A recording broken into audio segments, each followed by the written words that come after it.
Welcome to the PinnacleX podcast number 2. We are Fantastic.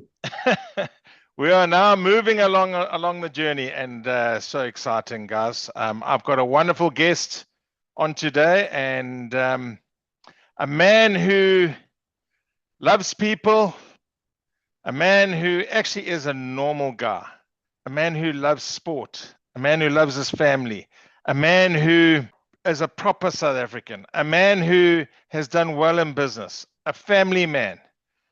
Guys, all a bed of roses, but he's had challenging little potholes along his journey that he's had to walk through.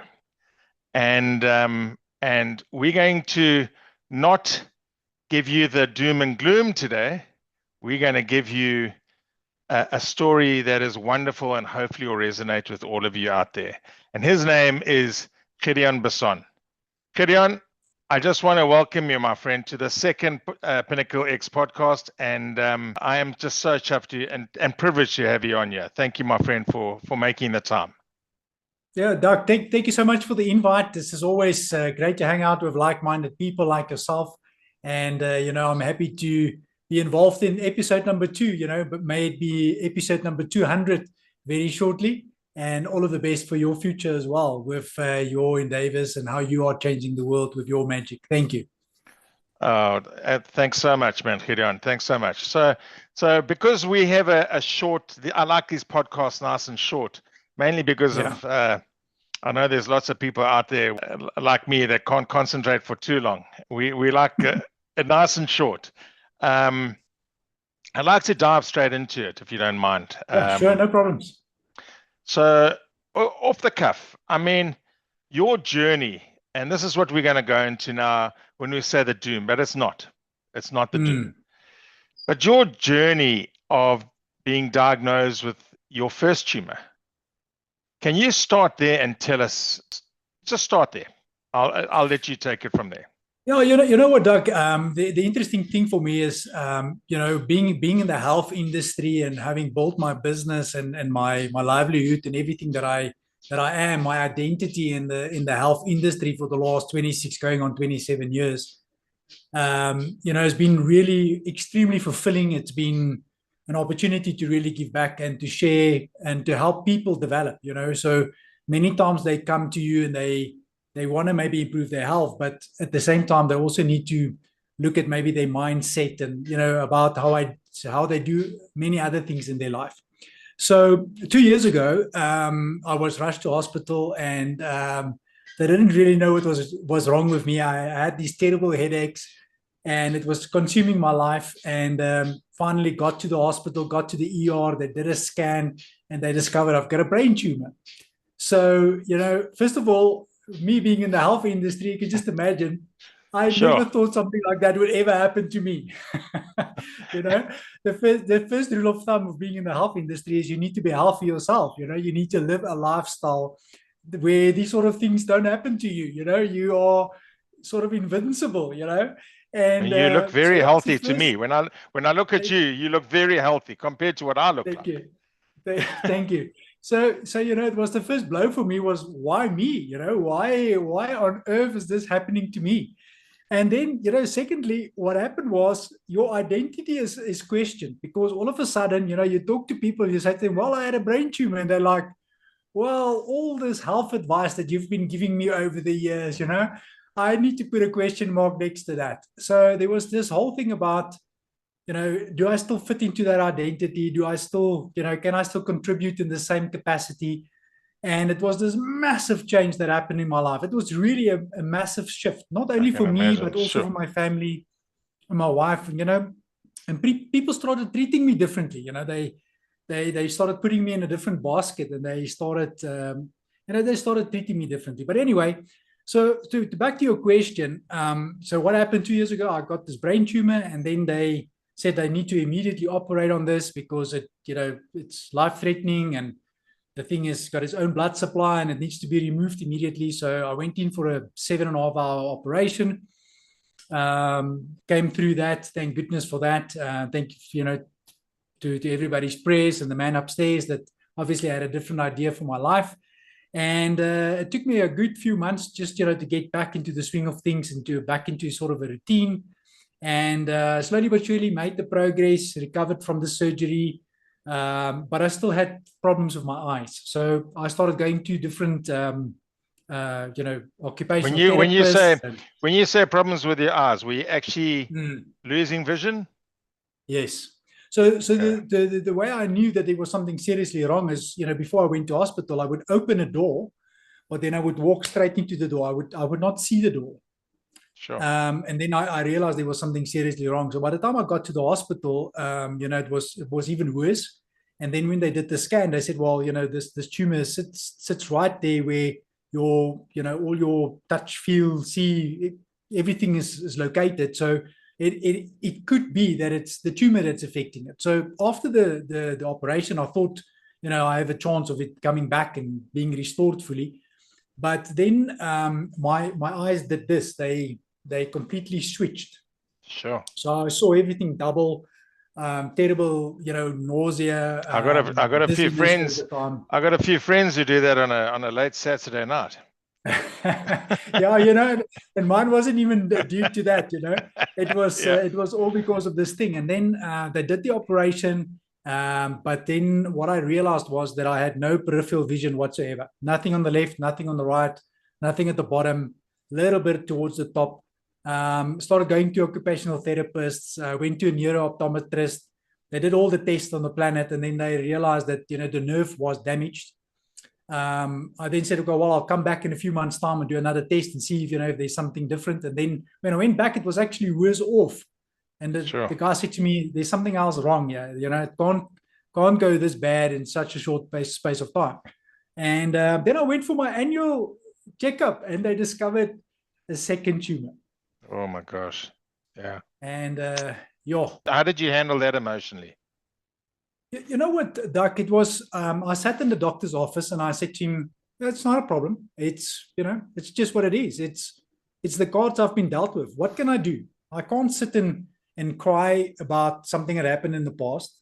There's nothing I can do about yesterday. There's nothing that I can do about last week. There's nothing that I can do about 2 years ago. The only thing that I've got control over is what I do today. I don't even have control over about what's going to happen tomorrow. But what I do know is that if I do something today, it will definitely affect my tomorrow. If I do what I did yesterday, if I keep on doing what I did yesterday, and I do today what I did yesterday, tomorrow will be exactly the same as what yesterday was." Yeah. So I've got a very, very simple philosophy that if you don't like where you're at, do something different. And people out there listening to this, yes, we're talking about a tumor on the brain, 2 tumors on the brain, but listen to the subtle messages here. And this is where we get what we're diving into here with Gideon, and the amazing mindset and the outlook to life. I mean, carry on, Gideon. It's amazing. Yeah, thanks for recognizing that, Doc. And it really comes from my willingness. 26, 27 years ago, when I started out on my own entrepreneur, the very first thing that attracted me to entrepreneurship was, in order for me to be more and to do something in life, I need to develop myself personally. So my level of achievement in life will be governed by my level of personal development.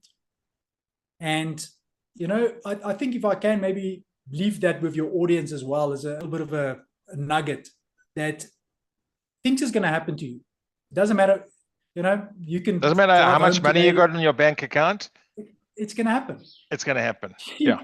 You can live as healthy as you like. Yeah. You're going to get sick. I promise you that. Yeah. Yeah. All right. Stuff is going to happen. And it's going to happen to you. The thing that's going to make or break you is how you respond to what happens to you. Yeah. So prepare yourself. Go and do the work. Go and listen to I always say, change your environment, because the moment you change your environment, everything that's in that environment has to change. The moment the vibration is in a positive vibration, everything else will align towards that. And for me, that's that's probably the most critical thing. When the doctor gave me the news of the second tumor, and everybody knows that, when you get a second tumor, it's usually more aggressive. It's even, it can be even more. It can be faster. It needs a different approach. It needs a different treatment altogether. I just said to the doctor, okay, well, no problem. What are we going to do about it? I don't know. I honestly, Gideon, on my research that I've done on the quiet, where I've spoken to a few of your friends without you even knowing, every single one of those people have said they've praised you, how you rub off on them, and how your positive attitude, you're an inspiration to so many people out there. And just hearing you now, I've like got goosepimples on my, it's amazing. And I hope there are people out there that are just taking these little nuggets and understanding, basically a bit like what Ron Rutland said in the first podcast, is that when you put your mind to something and there's no turning back and you are focused and there is only one way, and you can achieve anything you put your mind to. Absolutely. Absolutely. Yeah. Doug, once again, thanks for the compliment. But I really, today is not about me. Today is really about the message for someone out there that needs that little bit of extra hope. That person that, that doesn't have the answers, or that's going through something tough out there. It's not the end of the world. I know when you're going through it, it's really tough. And, I switched my mind the moment I heard about the first tumor. One of the very first people to come and see me was a friend of mine. And I said to him, you know what? It's not why is this happening to me. It's why is it me? What I'm asking is, why is it happening to me? What is life trying to teach me here? And you know what? Looking back to it now, 2 years down the line, it's completely put my life in a different direction. It's giving me a different fulfillment. It's brought me in contact with people that really value my humanness, my like-minded people. Where in the past there was a lot of people in my circle that was just part of my circle because of the value that I bring and for what they can get out of me, not for wanting to make a difference on this planet. So for someone that's lost hope and someone that's not, they just not sure, what the next step is, all I can tell you is just put one foot in front of the other. Yeah. Keep on going, keep on focusing, and then change your environment. Switch off the television, switch off the news, close your Facebook. Yeah, so those were the kind of things I was going to ask you. You say change your environment. The fact that you mentioned that was just ticking in my brain immediately. And we've got, they're not really close friends of ours, but the Snyman family, which I've mentioned to you, our thoughts go out to them, yes. And hopefully they'll listen to this podcast and take something from this. And what do you need? What do you suggest you change? Where do you start? You say the TV, what else? Doug, everything out there in life is being produced to control us in some way. If you listen to the news, there's never a good news story on the television. We tune in because we want to hear how bad things are so that we can feel better about our own life. I want to challenge each and every single one of you listening to this to switch off the television. Just do it for 5 days, do it for 7 days, and then try and do it for 2 weeks, and then try and do it for 3 weeks. And it's not just the television, it's negative people around you. You don't have to engage in conversation. You don't have to talk about, we've got now the new US elections going on. I've got no idea what's going on there. But I promise you, 10 years ago, I would have been glued to the television. I could tell you exactly what state won what and what the outcome was and who said what and all the rigging that was going on. I couldn't be bothered because it's not adding anything to my tomorrow. It's not going to make my tomorrow different. And here's the challenge that I can tell you right now. I love that. I'm actually writing that down. I'm writing that down right now. Please do. Yeah, I don't know if you watch television or if you have any favorite programs, but here's one thing I can tell you right now. If you've got a favorite television program or maybe a series that you watch, when you're done watching this or you're done with this podcast today, try and remember the episode from 2 weeks ago. There's no value. It's full of emptiness. It draws you in for a few hours, or it draws you in for a few minutes. It controls your emotions. It controls the way you feel about yourself. It controls about how you feel about your family and the people and the environment around you. Many times we sit and we see these adverts going on about, buying a new bed and buying a new house and buying a new car. And when you see those adverts, you kind of like question your own life. My life was not like that. Oh, shucks, I can't do that. I can't do that. Why do you keep on feeding yourself that to feel those negative emotions? Yeah. Switch it around. You know what? A friend of mine actually introduced me to Audible. I don't know if you know Audible. It's you buy audiobooks online. I do. Yeah. It's an Amazon subscription. It's Yep. the best $20. It's the best $20 you can spend per month on that subscription. And you can literally have positive input 24/7 in your ears, no matter where you are. And if you don't have the $20, just go onto YouTube and go and look for meaningful conversations, meaningful people that can add value to your life. And switch the television off. Instead of sitting there for half an hour seeing how things are falling apart in your country, or in your area, or whatever, just switch it off. Switch something else, put something else in the place. Don't listen to the news. When you do encounter negative people, you don't have to engage in conversations like that. You can always just change the topic or talk about something else. That's the trick. That's the trick, isn't it? Not to engage. Because when you engage, it's that spiral. Yeah.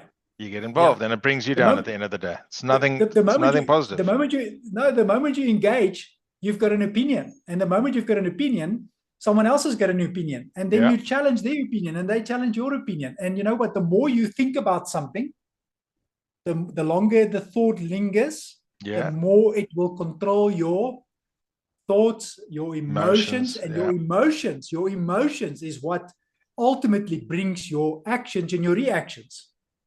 So you put someone. Okay, so let's just get back to the tumors. Where are you now? Where am I now? I am now 2.5 years down the line with the second tumor that they discovered. The doctor told me outright, there's no way I can operate on this. It's too close to your optic nerve. It's too close to your cognitive part of your brain. I'm really sorry. There's nothing we can do for you, but we can try a radiation treatment. And I was a little bit apprehensive about the radiation treatment because of all the horror stories that you hear about radiation treatments and how it damages a lot of healthy tissue. And then my doctor said to me, there's a new thing that he's been exposed to that is changing lives. Am I willing to give it a go? And I said, 100%, let's go. And he introduced me to, a radiation treatment it's called a gamma knife. I know it's got the knife part in there. Gamma knife, Yeah, it's radioscopic surgery. It's got no surgery involved at all. It's all done with laser and with a beam of cobalt. And I went for the treatment in March of this year. I did the treatment, and it was completely painless. I had this big frame that they put on my head. That was the only part that was a bit sore, was the 4 pins that they put into my skull to secure the frame. And then they put me into this autoclave, and they did a program on where the tumor exactly sits, and they did the radiation. It was completely painless. I had absolutely no pain from it whatsoever. I did experience, obviously the normal headaches and all of that as a result of the tumor. But and then I went back last week. A matter of interest, how big was the tumor? It's about just a little bit bigger than a golf ball size. Okay. That's the second one. The first one was about half a tennis ball, a little bit bigger than a half a tennis ball. And so that's removed. Yes. That's gone. You got the golf ball. Okay, carry on. Just a little bit bigger than a golf ball. It's about 3.5, 4 centimeters in diameter, thereabout. I don't know. And, this is a private thing. The guys on the Rock Talk tour, I don't know if they've got room for. They've got maybe rooms for cricket balls and rugby ball sizes. My mates Yeah, that fish with me, they're naughty guys. yeah, Anyway, carry on. fantastic. When you do look at my brain now, you see a lot of empty space. And then my brothers would argue, but it's been there all along, So it just depends on who you ask. Yeah. It's been there. So there's a lot of empty space. But then I did the follow-up scan on the 25th of October. Okay, And that's recent, eh? Sure. yeah, just recent, So it was Yeah. 7 months after the radiation treatment. And I'm happy to say that the treatment is working. The tumor is shrinking. So it's definitely not growing anymore. It's exactly it's a little bit smaller than what it was. And the doctor says, well, that's a very good indication, because from what he can see from all the different angles that he's looked at, it's definitely shrinking. The treatment definitely worked. Shrunk by how much? You know what? It's really difficult to say, but I would say in the region of about 40%. If my calculations is correctly, it must be about that in 7 months' time. So nearly marble size. So you're moving from golf ball to marble. That's great news. It's heading in the right direction, and because of the treatment that I got, the philosophy behind it is that it destroys the DNA of the tumor. So when it tries and multiplies, it basically eats itself up. So it will only continue to get better. I will do another follow-up in April next year, and then know for sure where we're at. And should there be, a need, I can do another radiation treatment there. Okay, so for the guys out there that are wondering what it is, gamma knife. Go and look out for go and research it, the gamma knife technology, and recommend it to your friends. And Snyman family, you've probably looked at it, but here is first-hand proof that this works. Okay, so now there is another technology that you can maybe touch on for a minute, if you don't mind, that you did mention to me in the past. What is that called? Yes. From India, I think it was. Yeah, Doug, it's called the proton treatment. I think it was either Gary Kirsten or Kepler Vessels. I think one of those two. I can't remember now exactly who they were. They were the first people to actually go and get that treatment done. Please forgive me. A cricketer went to go and get it done, and a friend of mine actually from Cape Town had exactly the same tumor as mine removed. He had open. He had a switched on surgery where they test where the nerve is before they operate you. And when they did the operation, they found that the tumor was located so closely to his speech, they couldn't remove everything. So he then, they didn't remove everything. So afterwards, he was left with this piece of tumor in there, and the doctor then said to him, well, we need to monitor it. And he then decided not to just wait. He decided to go, the India route and to go and get the proton treatment done.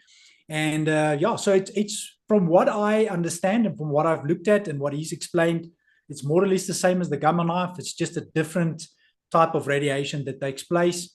And also for different parts of the brain, you can use proton treatment where for different parts of the brain, you can't use the gamma knife. So there's a bit of a difference between the two. But every person's journey is obviously slightly different. So if there's someone out there that's got an issue, I would suggest that they get hold of their clinical oncologist that will definitely be able to give them more advice. But unfortunately, not everybody knows about this technology. Surgeons and oncologists, they want to treat you with chemicals and they want to operate.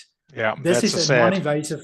This is a non-invasive procedure, and I'm so grateful for my doctor, because with my last visit, I said to him, Doc, just tell me, why didn't you operate? He said, well, there's a risk of infection. There's this, there's that, there's this, and look here now, we got the same result, and probably even better, because if this thing is destroyed now, it's not going to come back. So I'm very grateful for my doctor and for him being open-minded, to do this sort of thing. Yeah, I mean that's the big thing, lots of tunnel vision, and the more we spread the word now, hopefully people will actually look into this. And once again, you are a pure example, inspiration for hopefully thousands of people, hundreds of thousands of people out there.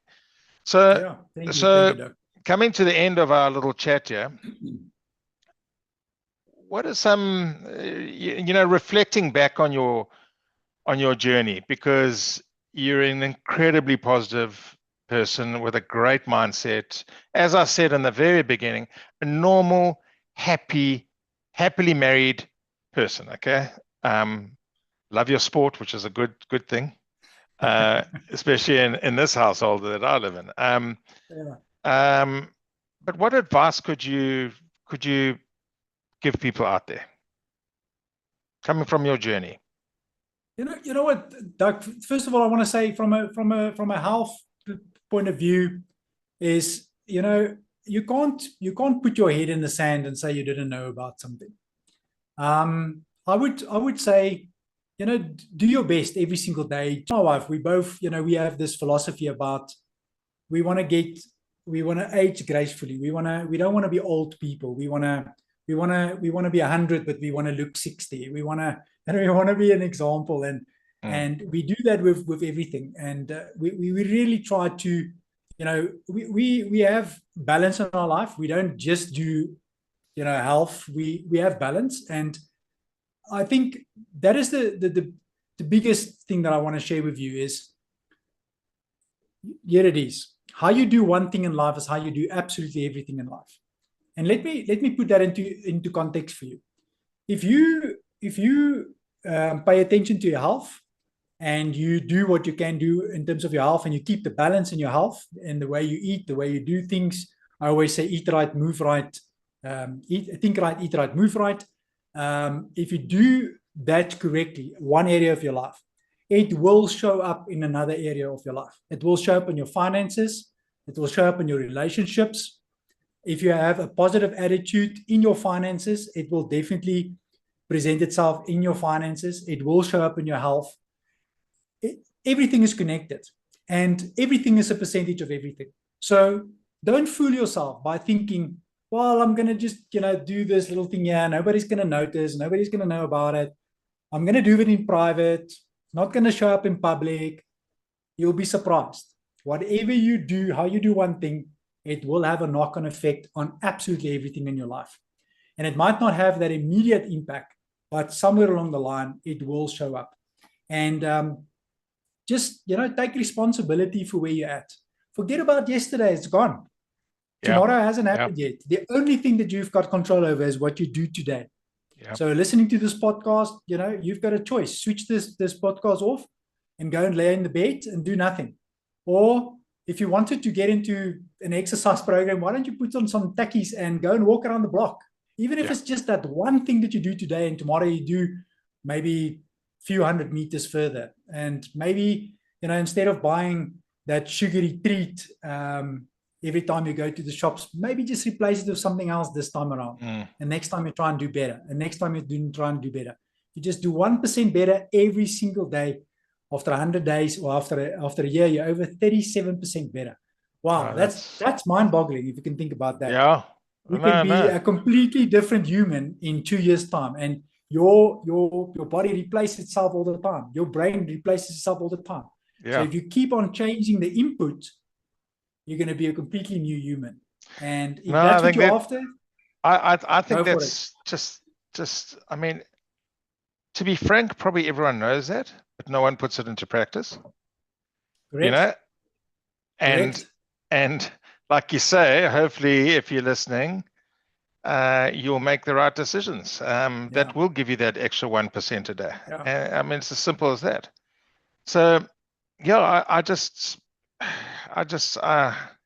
anyway, I find it inspirational what you're saying. So right now, if people want to get hold of you, I'm going to leave your details at the end of the podcast. Okay, so that's no problem. And guys, if you are out there, there will also be some, as usual, some nice photographs of Gideon and his life. And Gideon, I just want to say I am blessed to have had you on the second PinnacleX podcast. And I really appreciate your time and your story. I know it's going to touch many people out there. And if people out there know of people who have suffered with similar causes or symptoms or issues, Gideon's details will be at the end of the podcast. You can get in contact with him, and he's a damn good life coach too, just to let you know. Okay. Great. So Gideon, thanks, Doug. Thank you so much for your time, my friend, and let's go and make that small difference out there. Absolutely, Doug. I love that. Thank you. Yeah, and let's look forward to PinnacleX podcast number 3. I've got another special guest. Thanks very much. Nice. Okay, go well. Thanks, Doug. Have a good one. Take care. Thank you. Bye-bye. Cheers. Bye. And your life is a story.